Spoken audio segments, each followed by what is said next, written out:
Hi guys, it's Eileen here, and today for my challenge in International Crafters, I have these playing cards, and I was trying to think of an idea what to do with them, and I was having a heck of a time coming up with something original. So I decided to make a book, somewhat like a journal,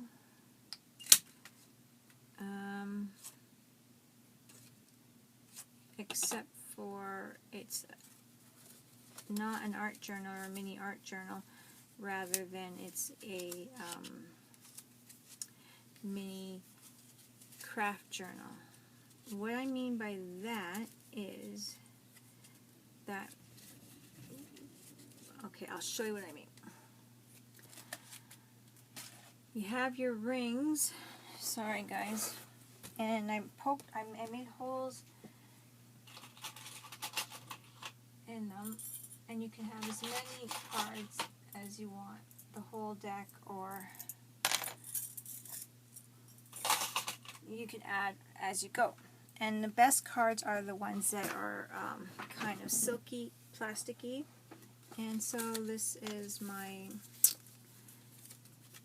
here's my cover, and here's my back cover. And I pierced holes on these ends here with hole punches, and some of them here are just pulling some of the holes out.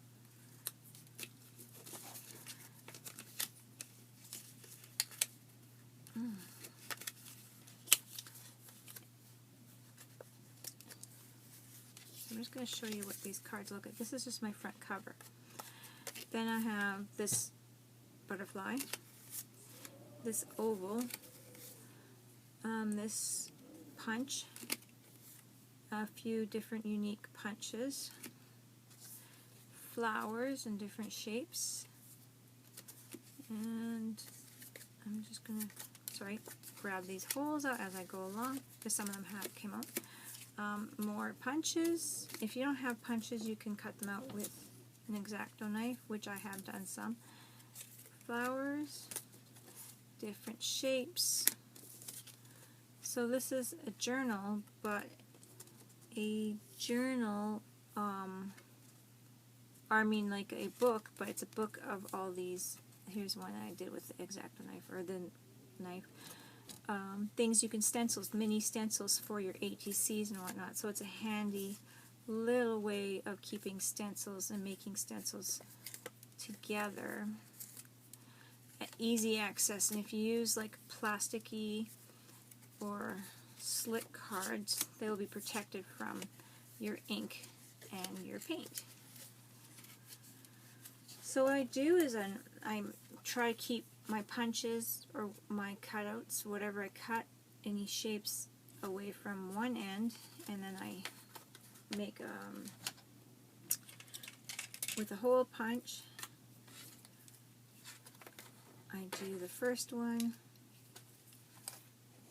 then I just circle it through, because I'm sure you could do, if you had a crop thing, you can do it a few at a time. But I only have a hole punch here, so I'm going to do like one at a time. And then there you go, you have your little back cover. You can decorate your front and back cover. I just have my king and queen. Then you're going to always have this handy little mini set of stencils. So if you have friends that you can borrow their stamps, or punches, or they're nearby, or you can just cut them out, stamp a stamp. Like for an example, I did some stamps like this here from a flower. I didn't change my blade, so it wasn't quite sharp enough, but here is my flowers from that stamp that I have done. And They work great. I'm just going to use my ink. You don't even have to take it off the pin. You can even use ribbon or string.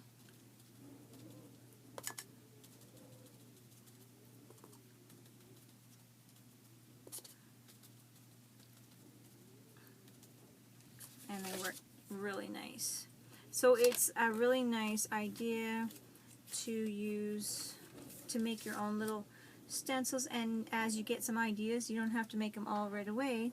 As you get some ideas or designs that you like, or stamps, but you want to use them in a different way instead of just inking them up, or even partial stamps. This is a full stamp you can see here, but I've only cut out partial, and you know, maybe even change some of it a little bit just to get a different look. So then I can just use a makeup brush, use my painting bristles, like, you know, whatever way I want to stamp it out, because some people, you know, some of us dab with makeup brushes or dabbers, and that works as well. So it'd be really cute for small size stencils.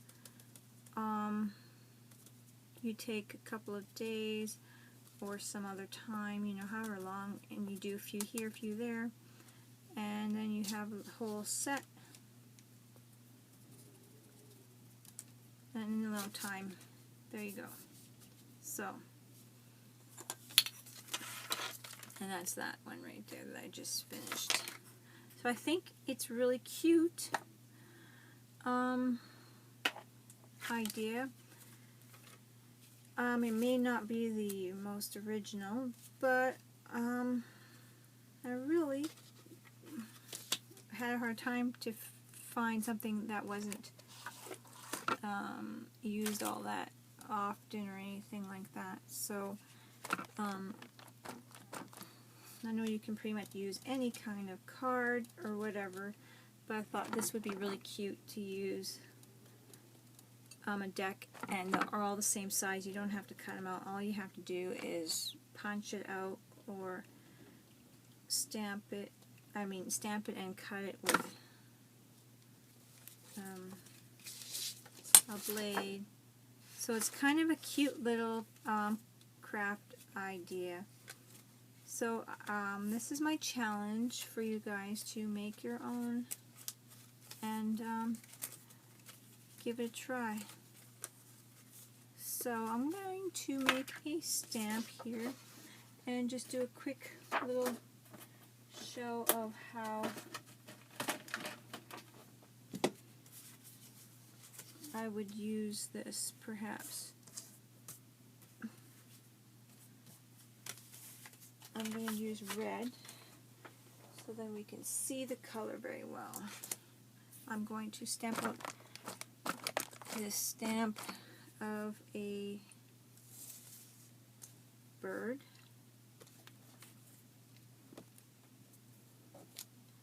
Now you can see him.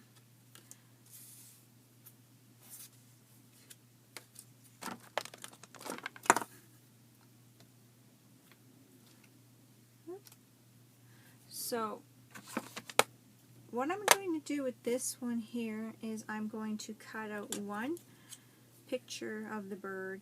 I'm just going to cut out his body, and the second picture of the bird I'm just going to cut out the black, so then I can use them separately and have two different colors on my when I'm blotting my ink. And that's, see, something you won't, I mean, you can do I mean more light, you can do, you know, marker on your ink pad, and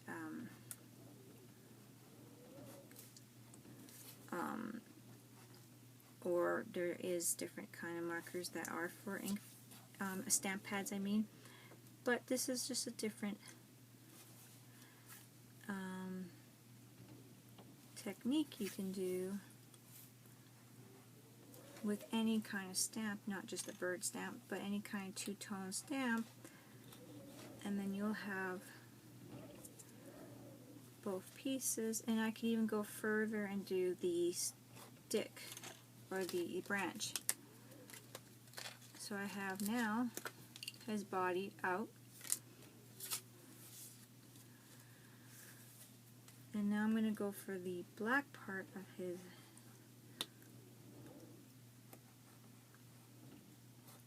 I'm sorry if I'm covering it up with my hands. Don't want to put my fingers in front of the knife.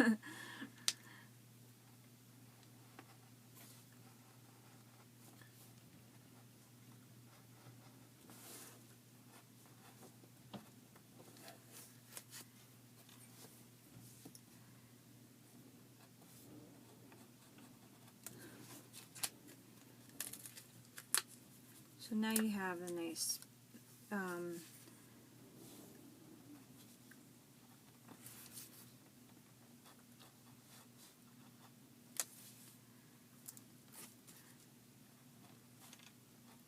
two-tone stencil where we have half of the bird. So let's see how this worked for this particular piece. So I'm going to make his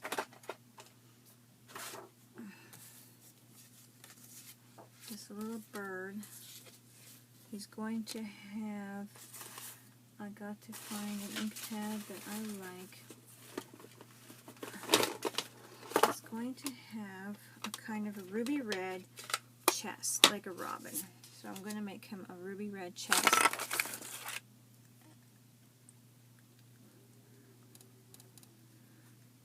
And if this ink pad, oh, I got one mixed up with a little bit of black there. Anyway, if it, so here's that part, and then we just match it up, and then I'm going to do a brown. I shouldn't be using a dirty sponge, but then I'm going to use a brown to make the rest of this bird, and he's going to kind of resemble a robin, just because of the colors, and everyone knows that they have a brown and red kind of colors to them. So there we go. It's not like the stamp at all, but it's quite neat, and you can do that with a lot of your stamps. So you can punch out shapes, you can do your stamps and cut out with the knife, and it looks great. I mean, can you imagine doves with the wings going up into two different tones and that? So you can do a lot with these. So I'm challenge you guys to do this challenge, and even just for fun, I put a cover on this one and a cover on this one, but you could put some tissue paper on it, and then you can still see through it, and perhaps make the covers nice. But I mean, you don't have to have a cover on it. It was just for fun there, like that. So give it a try. Now what I'm going to do is I'm going to put the one I already punched over top. Once again, I'm going to show you guys how I did that. I'm just going to pencil it in, and then look for my piece of little metal piece that's going through of the hole punch. I think it's a neat idea, a little bit different. Like I said, I searched high and low, and I couldn't really find any original ideas, and this is something I thought would be really handy. So give it a try, and have fun, guys. I'll talk to you later. Bye-bye.